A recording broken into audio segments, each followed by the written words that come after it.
Baik, bismillahirrahmanirrahim. Assalamualaikum warahmatullahi wabarakatuh. Perkenalkan, nama saya Wisrina Mirawati, NIM 19910022. Jadi pada kesempatan kali ini, saya izin mempresentasikan dari histopatologi dari sistem digestif. Mungkin alangkah lebih baiknya, sebelum saya mulai, kita berdoa terlebih dahulu. Bismillahirrahmanirrahim. Raditu billahi robba wa bil islami dina wa bi muhammadin nabiyya wa rasulah rabbi zidni ilma warzuqni fahma. Amin, amin. Ya Rabbal Alamin. Baik, untuk pembahasan atau learning objektif dari histopatologi sistem digestif sendiri terbagi jadi 4. Ada appendicitis akut, appendicitis kronis, hemoroid, serta adenoma kolon.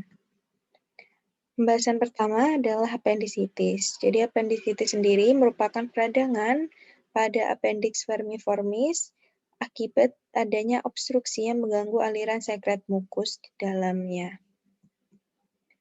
Untuk appendicitis sendiri ada appendicitis akut dan appendicitis kronik. Perbedaan dari appendicitis akut dan appendicitis kronik yaitu untuk appendicitis akut sendiri terjadi inflamasi pada lapisan dinding mukosa dalam waktu 24-48 jam pertama. Sedangkan pada appendicitis kronik biasanya terdapat riwayat nyeri perut kanan bawah dengan durasi lebih dari 2 minggu. Kemudian dari gambaran histopatologis untuk appendicitis akut biasanya terdapat eksudat fibropurulen atau neutrofil purulen pada lumen appendix. Untuk appendicitis kronik pada gambaran mikroskopik biasanya didapatkan fibrosis menyeluruh pada dinding appendix, kemudian terdapat sumbatan baik parsial maupun total pada lumen. Kemudian terjadi infiltrasi sel inflamasi kronik serta ulkus lama pada daerah mukosa. Ini merupakan gambaran dari histopatologi, histo-PA, yang kira merupakan gambaran akut appendicitis, kemudian yang kanan merupakan kronik appendicitis. Bisa kita temukan adanya kumpulan banyak neutrofil.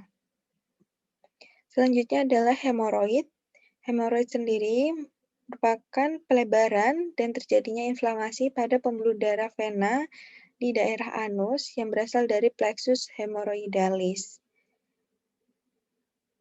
Pada bagian bawah merupakan gambaran histopatologi dari hemoroid.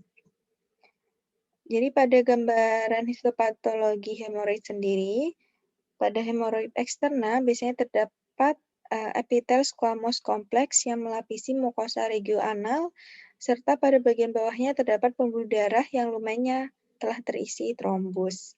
Sedangkan pada hemoroid interna biasanya terdapat epitel kolumner yang melapisi mukosa pada daerah bawahnya, serta didapatkan pembuluh darah yang lumennya juga berisi trombus. Untuk pembahasan selanjutnya adalah adenoma kolon. Nah, adenoma kolon sendiri biasanya pada umumnya berbentuk polip, kira-kira 90%, dan biasanya berukuran kecil, dengan diameter kurang dari 1 cm. Adenoma kolon sendiri memiliki potensi keganasan, akan tetapi potensinya kecil. 10% sisa adenoma berukuran lebih besar dari 1 cm dan mendekati 10% kemungkinan mengandung kanker yang invasif. Adenoma sendiri menurut histologi terbagi menjadi 3 jenis. Ada tubular, tubulofilus, dan villi. Untuk adenoma tubular sendiri ini merupakan jenis yang paling umum. Ini merupakan gambaran dari histopatologi adenoma kolon. Pada gambar A, jadi untuk pada gambar A ini bisa kita temukan gambaran dari gastric hyperplastic polyps. Kemudian untuk gambaran B ini merupakan gambaran dari adenoma tubular, di mana adenoma tubular ini yang jenis yang paling umum pada adenoma kolon. Dan untuk yang C ini merupakan recurrent dari gastric polyp setelah 6 bulan dilakukan reseksi pada original polyps dengan rechallenge with femora polyp. Untuk selanjutnya merupakan bagian dari integrasi Islam. Jadi pada umumnya pasien dengan gangguan pada sistem digestif ini juga mengalami gangguan mental, biasanya berupa stres, depresi, ataupun gangguan psikologis lainnya.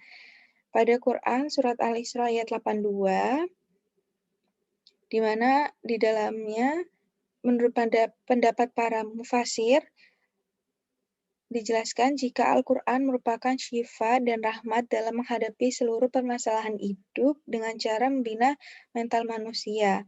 Kemudian yang kedua yaitu iman yang kuat terhadap Al-Quran memiliki dampak yang luar biasa dalam mengatasi gangguan kesehatan mental. Kemudian yang ketiga yaitu orang-orang yang zalim terhadap tuntunan Al-Quran, mereka tidak akan mendapatkan ketentraman jiwa atau mental yang tidak sehat. Jadi untuk seluruh individu atau pasien dengan gangguan pada sistem digestif diharapkan dapat selalu tercurahkan pikiran-pikiran positif sehingga nantinya kesehatan mental kita dapat tetap terjaga dengan baik, karena nantinya dapat menunjang dari proses penyembuhan dari penyakitnya. Jadi ketika pikiran kita sehat, kemudian selalu positif, insya Allah nantinya akan mempermudah dari proses penyembuhan penyakit kita, seperti itu. Kemudian pada Quran surat Asy-Syu'ara ayat 80 juga di sana dijelaskan jika terjemahan dari Quran surat tersebut yaitu, dan apabila aku sakit, dialah yang menyembuhkanku. Dialah ini merupakan Allah maksudnya. Jadi insya Allah apapun yang terjadi pada kita, sakit, musibah, rezeki, semuanya itu datang dari Allah, dan insya Allah sakit itu juga pasti akan ada obatnya, dan memang obat tersebut datangnya juga dari Allah. Dan kita harus bersabar dalam menghadapi seluruh kejadian apapun dalam hidup kita. Baik, sekian dari saya, kurang lebihnya mohon maaf. Saya mohon maaf apabila terdapat salah kata maupun salah perbuatan.